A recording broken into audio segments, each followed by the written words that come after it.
কমালে কেন?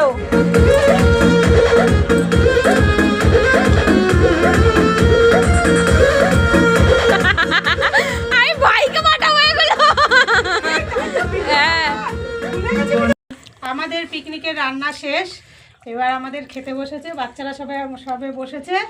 এই যে আমাদের হয়েছে ভেজ ডাল, বেগুনি, চিকেন, এই যে স্যালাড, মিষ্টি, আর এই যে ভাত আছে। আর কারা কারা বসেছে একটু দেখিয়ে দাও ছোটো বাচ্চারা। আমরা এখন পিকনিকের খাওয়া দাওয়া করি। Tata, good night, by.